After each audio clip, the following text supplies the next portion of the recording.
He looks like he owns credit. Oh my gosh. Man like Arthur from Batman. Dzień dobry, assalamu alaikum, ciao, konnichiwa, bonjour, hola. Good morning, good morning, good morning. This is Ken at 10 on a very rainy Tuesday morning. I just looked at the weather forecast. It's going to be rainy today, tomorrow, the next day, the day after that. And we don't get any sunshine until, but the good news is you're probably off work Sunday. Yay. So much for springtime, eh? And then we've got April showers coming up. What do you do? Anyway, we like April, my favorite month.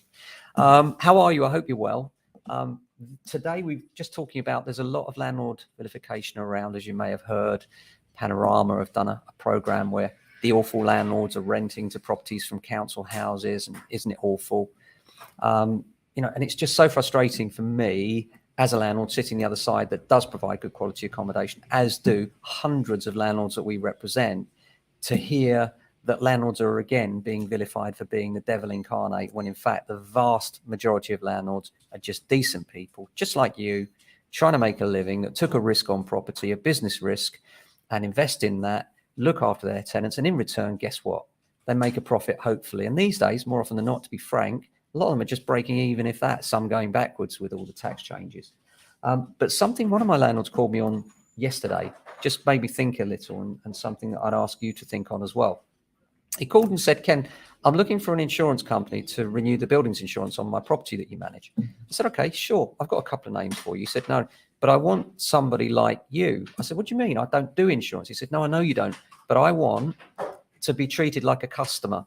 I don't want to go online. I want somebody that's a human being to pick up the phone, understand who I am, what I want, why I want it, and can relate to that, rather than some sort of automated service where, and that's what it's all about with most things these days, isn't it? And I almost feel like we've come full circle with the whole sort of internet thing. Yes, it's important to have resources and technology that back up what you do, but people more and more now are starting to value a human at the end of the phone. And that's where an independent agent can beat, hands down, any of the onliners, because a good independent agent will know their area, they'll know their people, they'll know their roads, they'll know which way the house you're looking at is facing, they'll know how the neighbors are, how it compares, how it's price competitive or not, and what other ones around it are like as well, what the neighborhood's like, what the schools are like. It goes on and on.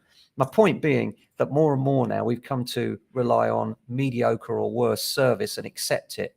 And it's not necessarily the case. You've got to remember that good and cheap don't go together. It's as simple as that. The old good and cheap solicitor doesn't exist. Good and cheap agent doesn't exist. They're either good or they're cheap. The two things don't mix. Why? Because when you put those two things together, i.e. good and cheap, what you end up with is a stretched resource, somebody that can no longer handle the volume that's coming in, or is so small that's not relevant for your particular sale. You need an agent that's big enough to cope, but small enough to care. And that's what we are here at JA.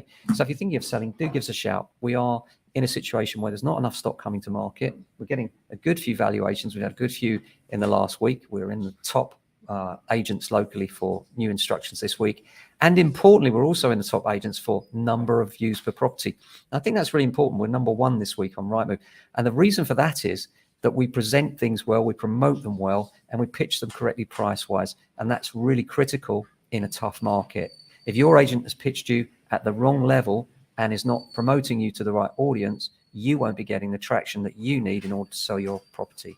So if you want advice, as always, give us a shout, because we are human beings at the end of the phone, unlike several of our larger competitors. I read something yesterday that I thought was quite fun as well. And it was a quote. I like a quote. At Ken at 10, we do love a quote. And it was this: he who reads has no advantage over he that doesn't read let me get that right. I got that wrong.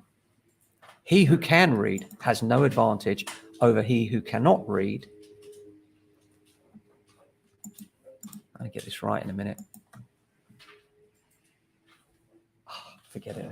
Lost my train of thought. He who reads has no advantage over he who cannot read if he doesn't do so. I think that was it. Sorry, lost the thread a bit on that. Getting old, what can I tell you? Birthday coming up, another big one. So apart from that, miserable day, but valuations coming in. Still got some space for you though, if you are thinking of selling or renting your home. As usual, everything on letting is coming in and going out the door really quickly. On the sales side, we're finding that, again, people think the market's really dead, But just today, we've got offers, many offers coming through on the properties that we've just put live, and lots of viewings going on. So if you want advice from real human beings that make errors, just like me, then do give us a shout when you're around, and we'll come and see you and talk all about what's best for you, your family, and getting you sold. Thanks for watching. We're back same time tomorrow. Until then, look after yourselves, and if you can, your family and friends. Ciao.